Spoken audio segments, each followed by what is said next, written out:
नमस्कार। आप देख रहे हैं देश की बात। दिल्ली की राजनीति में पिछले कुछ दिनों में जो घटनाएं हुई हैं उन्होंने राष्ट्रीय राजनीति का माहौल पूरी तरह बदल दिया है। संसद से लेकर सड़क तक विपक्ष सरकार को घेरने की कोशिश कर रहा है। छात्रों के मुद्दे, पुलिस कार्रवाई, विपक्षी नेताओं का धरना और सरकार पर लगातार बढ़ता दबाव, इन सभी घटनाओं ने देश भर में नई बहस छेड़ दी है। आज के इस वीडियो में हम विस्तार से समझेंगे कि आखिर दिल्ली में क्या हुआ, विपक्ष की रणनीति क्या है, सरकार का पक्ष क्या है और आने वाले दिनों में इसका राजनीतिक असर कितना बड़ा हो सकता है। क्या है पूरा मामला। हाल के दिनों में छात्रों के विरोध प्रदर्शन और उस पर हुई पुलिस कार्रवाई को लेकर विपक्ष लगातार केंद्र सरकार पर हमलावर है।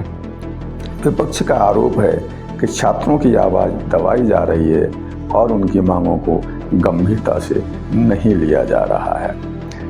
इसी मुद्दे को लेकर कांग्रेस नेता राहुल गांधी, प्रियंका गांधी, कांग्रेस अध्यक्ष मल्लिकार्जुन खड़गे, समाजवादी पार्टी के अध्यक्ष अखिलेश यादव समेत कई विपक्षी नेता प्रधानमंत्री आवास की ओर मार्च करने निकले। पुलिस ने सुरक्षा कारणों का हवाला देते हुए उन्हें आगे बढ़ने से रोका और कई नेताओं को हिरासत में भी लिया। इन तस्वीरों ने पूरे देश का ध्यान अपनी ओर खींच लिया है। आप देखें ये तस्वीरें। संसद के अंदर और बाहर दोनों जगह हंगामा। एक और संसद के अंदर विपक्ष लगातार छात्रों से जुड़े मुद्दों पर चर्चा की मांग करता रहा, वहीं संसद के बाहर भी विरोध प्रदर्शन जारी रहे। कॉकरोच पार्टी सीजेपी के छात्रों ने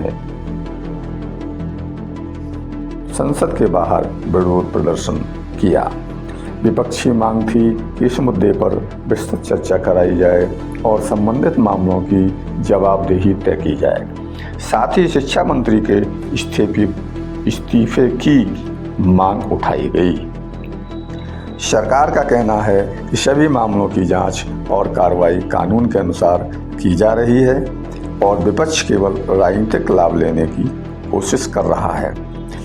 विपक्ष की नई रणनीति क्या है फ्रेंड्स, आइए समझते हैं। राजनीतिक विश्लेषकों का मानना है कि विपक्ष अब केवल संसद तक सीमित नहीं रहना चाहता, वह चाहता है कि जनता से जुड़े मुद्दों को सड़क पर भी उतनी ही मजबूती से उठाया जाए।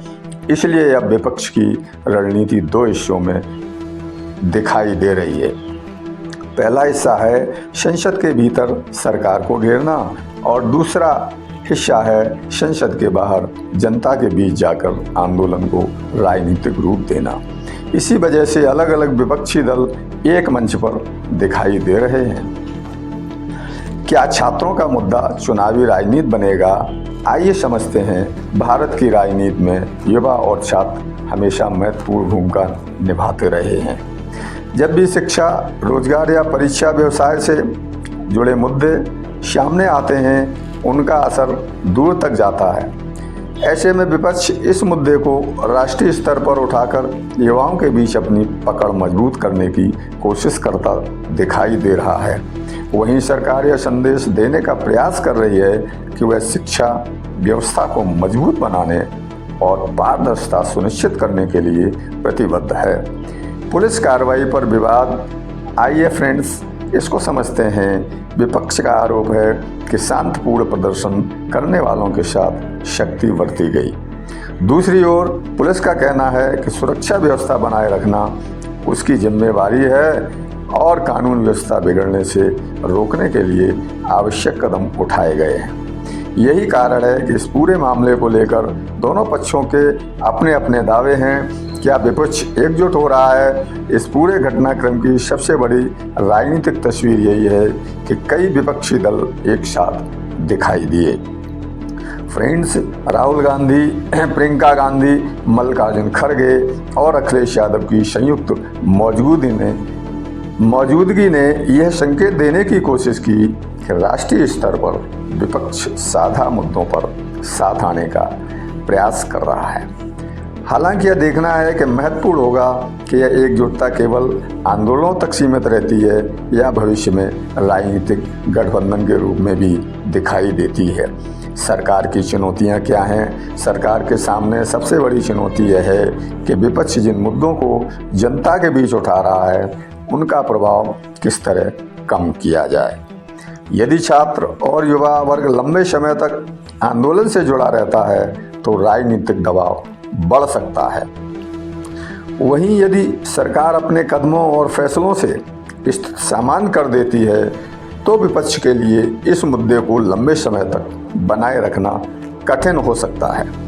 आगे क्या हो सकता है फ्रेंड्स, आइए समझते हैं। आने वाले दिनों में संसद के भीतर इस मुद्दे पर और अधिक बहस देखने को मिल सकती है।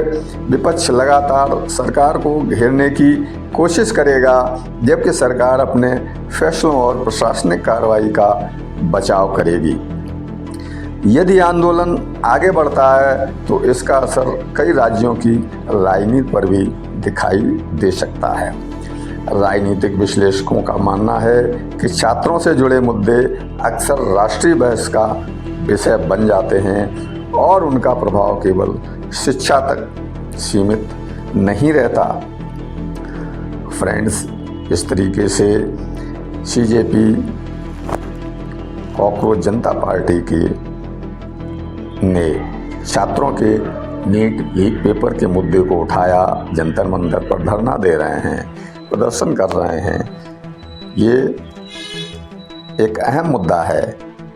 इस पर निष्कर्ष लेते हैं, दिल्ली में हुए हालिया घटनाक्रम ने यह साफ कर दिया है कि आने वाले समय में छात्रों से जुड़े मुद्दे राजनीति के केंद्र में रह सकते हैं। विपक्ष से जन आंदोलन का रूप देने की कोशिश कर रहा है जबकि सरकार इसे कानून और व्यवस्था का विषय मान रही है। आखिरकार लोकतंत्र में किसी भी बड़े मुद्दे का समाधान संवाद, संवैधानिक प्रक्रियाओं और शांतिपूर्ण चर्चा के माध्यम से ही संभव है। अब यह देखना दिलचस्प होगा कि आने वाले दिनों में संसद, सरकार और विपक्ष इस पूरे मुद्दे को किस दिशा में लेकर जाते हैं। क्या शिक्षा मंत्री धर्मेंद्र प्रधान का इस्तीफा होगा? छात्रों से क्या बात होगी? क्या समाधान निकलेगा? फिलहाल इस विषय पर आपकी क्या राय है? क्या आपको लगता है कि छात्रों से जुड़े मुद्दों पर सभी राजनीतिक दलों को मिलकर समाधान निकालना चाहिए या फिर यह केवल राजनीतिक टकराव बनकर रह जाएगा? अपनी राय हमें कमेंट्स बॉक्स में ज़रूर बताइए। अगर आपको यह विश्लेषण पसंद आया हो तो वीडियो को लाइक करें, अपने दोस्तों के साथ शेयर करें और देश की बात चैनल को सब्सक्राइब करना बिल्कुल न भूलें। मैं मिलता हूं आपसे अगले वीडियो में एक और महत्वपूर्ण विश्लेषण के साथ। धन्यवाद। जय हिंद।